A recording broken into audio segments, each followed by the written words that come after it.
Joining me now is New Jersey Congressman Jeff Van Drew. Congressman, good to see you. Thanks very much for being here. Your reaction to the raise and to what you just heard from Mikey Sherrill. Good to be with you, Maria. Look, New Jersey did what it does. It's a fickle state, and it is a Democrat state.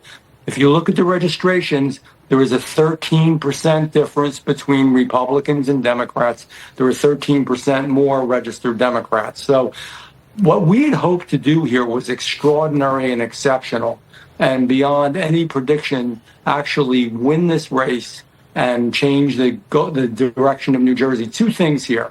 One, I think we need to look at how we got our vote out, the low propensity Republican voter, to really make sure they were getting out. We didn't do that. If Jack Ciattarelli had gotten two-thirds of the vote that President Trump did, he would have won. I think that's so important. I think we have to look at it. I think we have to focus on it. The second thing here is it has been since Tom Kean Sr. over 40-some years ago that any Republican has beaten a non-incumbent Democrat. Here's the usual formula. The Democrat gets in, they run the state for 4 years, they do a terrible job as usual. People are just really upset and tired of it, even though they are much more heavily registered Democrat, and they vote for a Republican.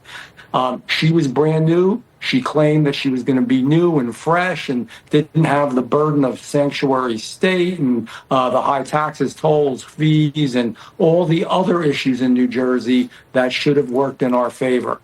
So, this has happened before. You don't give up. You work hard. We had some good news that day, too, and we're going to continue to pursue this. Well, look, there were also reported bomb threats on Election Day. That forced certain towns across New Jersey to move their polling locations and shut down schools. A judge allowing polls in parts of the Passaic County to stay open late after the threats halted voting.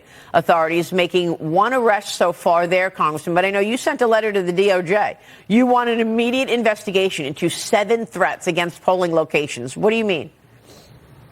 Well, it's odd that you have 7 different locations throughout the state. It's one in my district, in South Jersey, Central Jersey, North Jersey, all coordinated all at once. I'm not accusing anybody of anything, but damn it, we need to look into this and find out what happened here, because it is strange that at 7 different locations, they were all coordinated at the same time and in the same way. So I've asked the Attorney General to look into this, because whether Republican or Democrat, you need to have your polls open and you need to have them run properly, and who would ever do this to try to shut down our system needs to be punished. So we do need to look at it. We need to investigate it. If we find that there's something more there, as chairman of the Oversight Subcommittee and Judiciary, I'm on the Judiciary Committee, we're going to look into that as well. I spoke to the chairman yesterday of the Committee of the Whole. Well, you'll look into all of it once government reopens, I guess. It is day 36 of the government shutdown. The Senate failed for a 14th straight time to advance the House-passed continuing resolution and end this stalemate.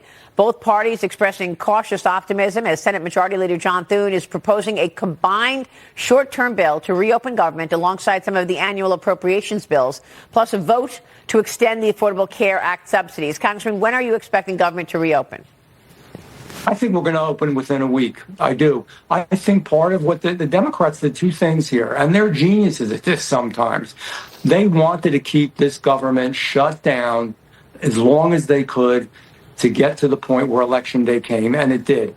It hurt us. I understand that it hurts Democrats, too. I understand that, they're a big part of the problem. They're the ones that have shut it down. Nevertheless, when you have chaos like that, the party in power suffers in an election.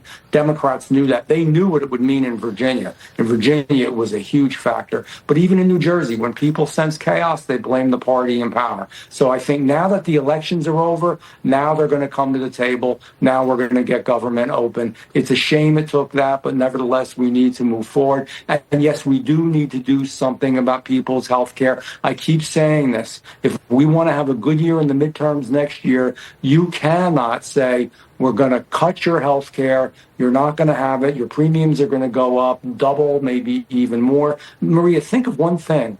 If we do nothing with the Affordable Care Act and let it lapse, healthcare premiums are still going to go up to 17%. We need two ways to do this. One, we need to do something in the short term to make sure people still have affordable health care. Something, it shouldn't be longer than a year. In that year, we need to work hard and not wait till the last minute. We need to make sure that we have a new and better system that works. We are subsidizing the subsidy. The Affordable Care Act has been a failure, but you just can't take people's health care away. The Republican Party cannot be the mean party. It cannot be the party of no.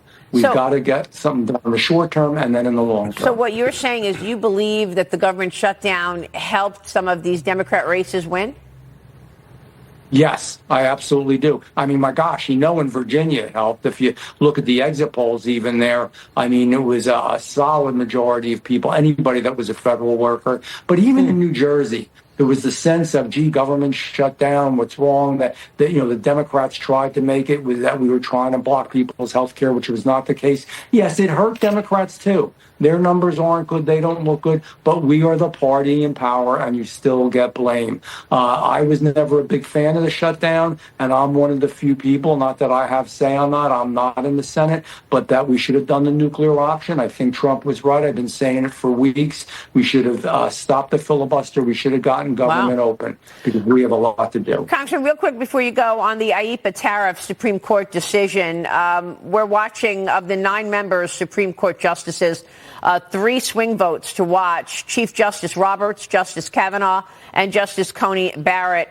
A decision is expected next month, but the hearing is happening today. The biggest short-term issue could be the court sides with the lower courts, the 2 lower courts, and they stop these emergency tariffs. That would mean the U.S. has to refund corporates something in the neighborhood of $150 billion in tariffs so far. How do you think this goes?